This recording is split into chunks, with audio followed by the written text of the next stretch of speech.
नमस्कार। बसामन मामा गौवंश वन विहार सिमरिया क्षेत्र के इलाके में एक ऐसा केंद्र बन के तैयार हुआ है जिसका लोकार्पण 5 अक्टूबर को हम लोग करने जा रहे हैं। वास्तव में एक बड़ी गंभीर समस्या होती थी। गौवंश जो दूध देना बंद कर देती थी या उपयोगी नहीं होती थी,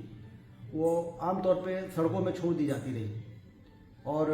या तो वो सड़कों में बैठ के दुर्घटना का शिकार होती थी या फिर खेतों में जाती थी, तो खेती को भी नुकसान होता था और मजबूरी में लोग उनको भी वहाँ से भगाते थे और कभी वो किसी कैनाल में कभी खाई में डाल दी जाती थी। और एक ऐसा प्राणी जिसके शरीर में 33 करोड़ देवी देवता वास करते हैं, ऐसा हमारा सनातन धर्म कहता है, जिसके मल और मूत्र का भी उपयोग विभिन्न चीज़ों में तो होता ही है, पूजा पाठ में भी होता है। ये गौ माता की पवित्रता की पराकाष्ठा है। ऐसी गौ माताएं मारी मारी फिरेंगी तो कैसे समाज का कल्याण होगा और कैसे हम सब खुशहाल हो पाएंगे। इसलिए ये गंभीर समस्या, जिसका समाधान यही हो सकता था कि किसी एक ऐसा बड़े इलाके का चयन किया जाए जो कि बसामन मामा के पास ग्राम पुरवा में किया गया। लगभग 50 एकड़ की सरकारी भूमि जो 500 एकड़ के जंगल से लगी हुई है, वहाँ पर बसामन मामा गौवंश वन विहार के नाम से 2017 में काम शुरू हुआ और लगातार जन भागीदारी सुनिश्चित करके कुछ शासकीय फंड और ज़्यादा प्राइवेट लोगों से दान लेकर जिस प्रकार से उसको बनाया गया और बाद में फिर मनरेगा की योजना से और भी कई शेड्स बनाए गए, आज वो बन के तैयार हो गया है। न सिर्फ 14 शेड्स तैयार हुए हैं जिसमें कि करीब 6 से 7 हज़ार हमारी गौ माताएँ गौवंश वहाँ पर रखी जा सकती हैं। वहाँ पर एक बहुत अच्छा यज्ञशाला बन के तैयार हुआ है। प्रशासनिक ऑफिस भी बनाया जा रहा है। एक बहुत ही अच्छा उच्च स्तरीय गेस्ट हाउस बन के तैयार हुआ है। बायोगैस प्लांट लगाए गए हैं और एफपीओ के माध्यम से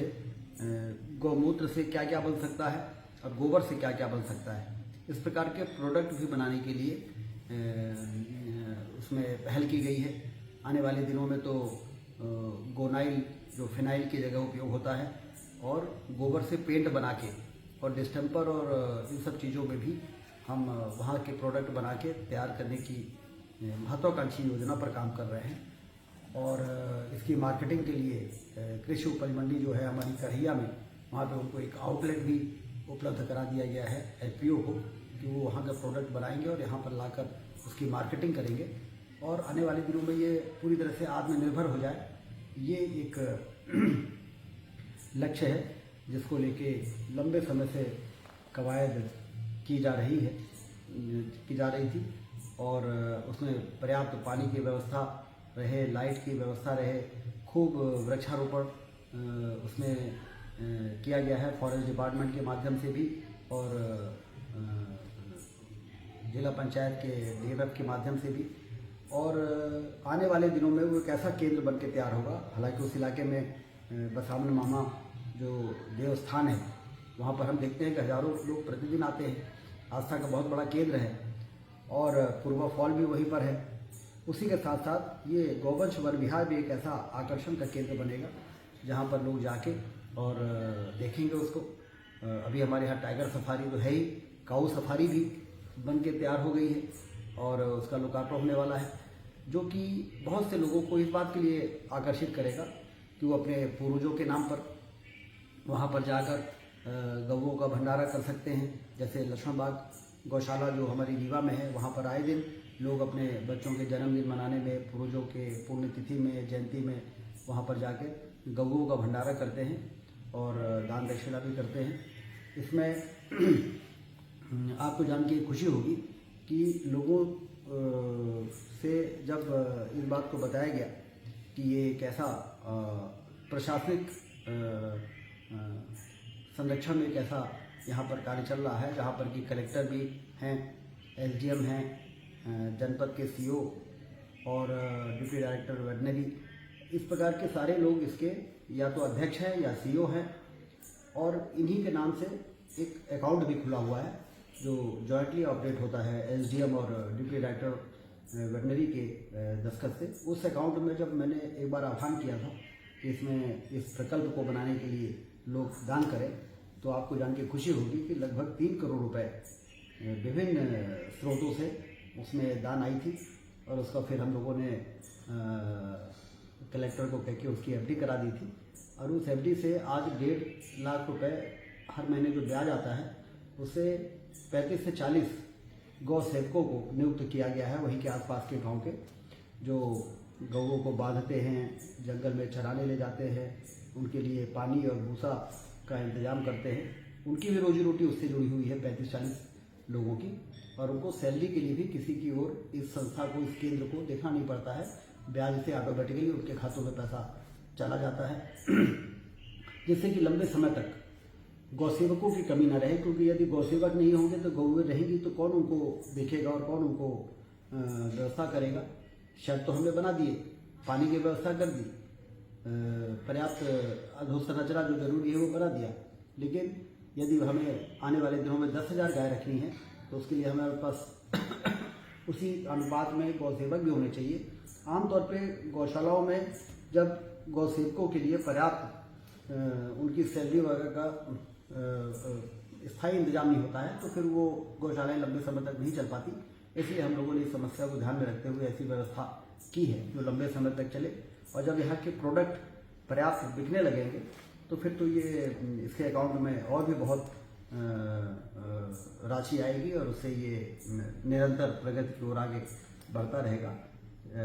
सड़कों में घूमती हुई गौमाताएं, खेतों में जाने वाली गौमाताएं, यदि खेती के लिए और गौवंश के लिए समस्या है तो सिर्फ समस्या का रोना रोने से काम नहीं चलेगा, उसका समाधान ढूंढना पड़ेगा। मैं तो हमेशा कहता हूं कि जिसके पास समस्या का समाधान नहीं वो खुद ही एक समस्या है। इसलिए इस पसामन मामा गौवंश वन विहार के निर्माण और केंद्र के स्थापना, रिसर्च सेंटर की स्थापना का अभियान जो शुरू हुआ था, जो यज्ञ शुरू हुआ था, वो 5 अक्टूबर को पूरा होने जा रहा है, और इसका वहाँ पर पूजन, हवन, भंडारा, सभा के माध्यम से उसका लोकार्पण किया जाएगा। मैं आप सभी को बहुत बधाई देता हूँ। इसमें एक वेबसाइट भी बनाई गई है जिसमें कि हम माइक्रो डोनेशंस के भी अरेंजमेंट हमने रखे हैं, जिसमें कि बहुत आसानी से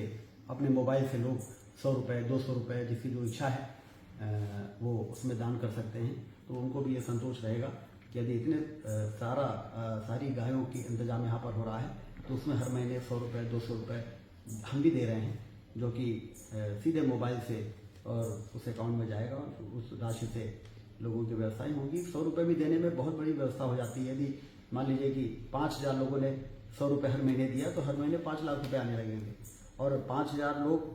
इतने पवित्र काम में कौन नहीं चाहता है कि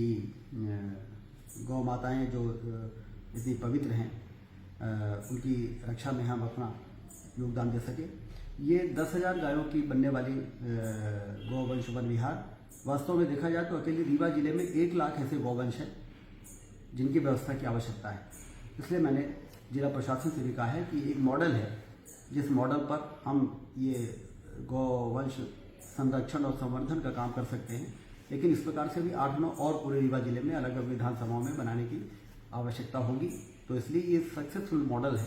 जिसको कि अब हम इम्प्लीमेंट कर सकते हैं अन्य जगहों में। इस दृष्टि से भी ये केंद्र की स्थापना, इसका लोकार्पण